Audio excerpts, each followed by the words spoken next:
Well. I want to talk about something, and I hope this makes it all the way to the desk of every member of the GOP today. Yes, indeed. You see, because y'all aren't stopping Orange Daddy, he's basically declared a war on narco terrorism. He is committing murder in the Caribbean and in the Pacific, too. And while the Red Hat crew, and maybe even you, members of the GOP, are absolutely okay with this because you're claiming this is his way of protecting Americans today, I want to remind you about the rules of wartime and why we have rules to war. I know it sounds absolutely ridiculous. The average person would say, it's ridiculous. What do you mean we have wartime rules? It sounds ridiculous. War should just be an all-out battle, right? But the reason we have wartime rules is because, well, American soldiers shouldn't be invading countries and raping their women and children. That should have nothing to do with war, right?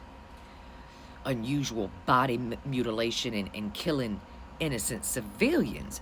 We don't do that, do we?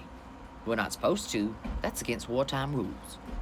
So when you start changing the rules, honey, like Daddy Dumpy Pants with absolutely zero evidence, murdering people in the Pacific Ocean and in the Caribbean too, that opens up the door for other countries to declare the same thing about Americans.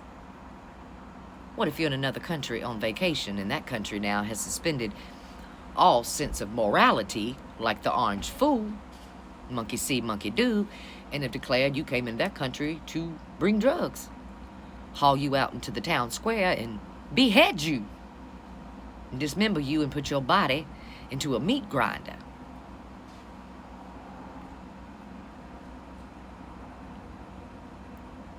Has that not occurred to any of you up there, members of the GOP? That when he bends and breaks the laws and the Constitution here in the US of A, that it's not going to encourage other people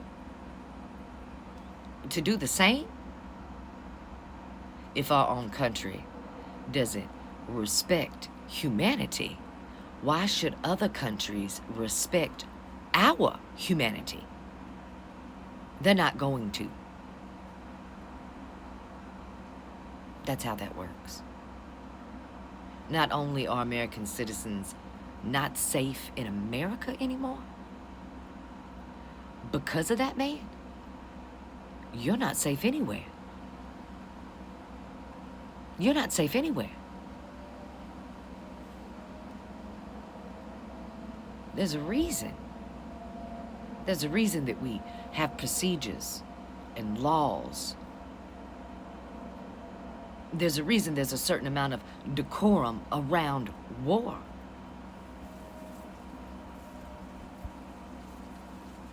Unaliving innocent people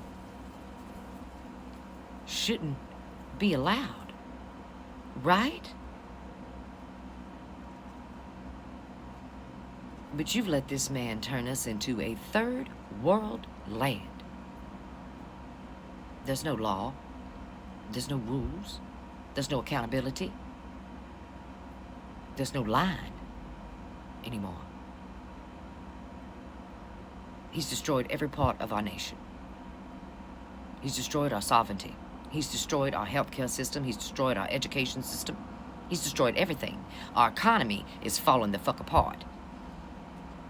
We're about to hit a recession, a depression, in a big major way. The AI bubble's about to fucking burst today. It's that close.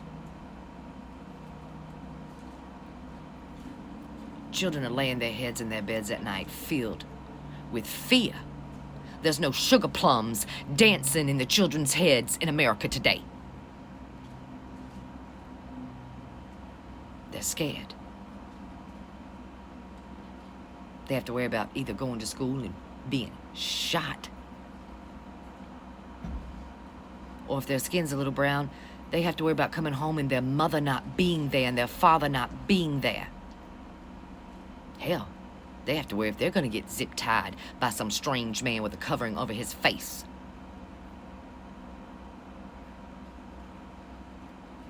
Children are going to school today worried about whether or not when they come home there's going to be food to eat, whether their parents are going to be there. This is what he's done to our country. He's turned it into a fourth world nation. In so many ways.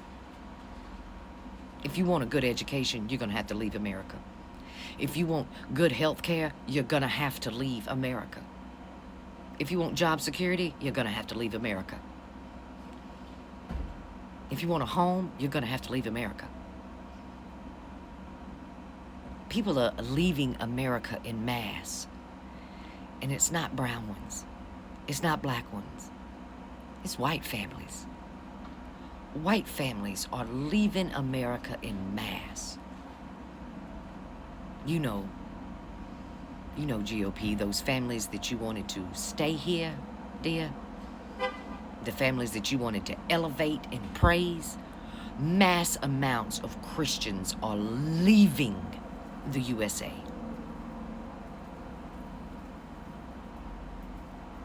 Because he's changed the rules. And what's good for the goose is good for the gander. And the gander is watching close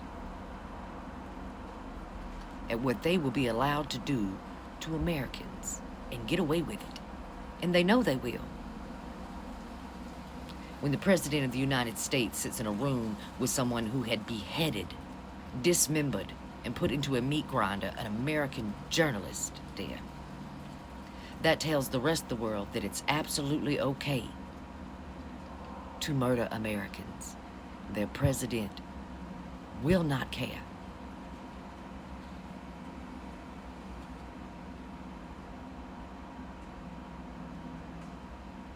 And y'all are going to sit back and let this continue.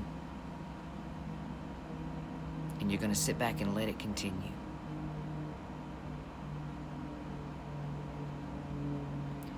One day in history books,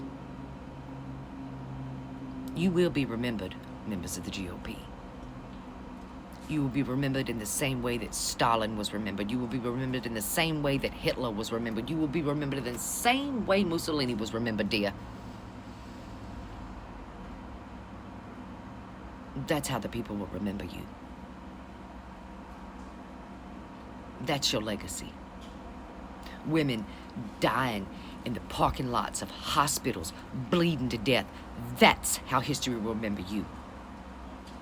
Children being abused and molested, and their perpetrators getting away and protected because their bank account might have so many zeros in it.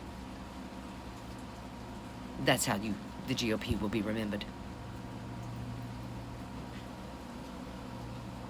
You will be remembered as those that sat back and did nothing. Our children were starving and dying in the street. That's your legacy. That is your legacy. And I'll make sure that the world never forgets.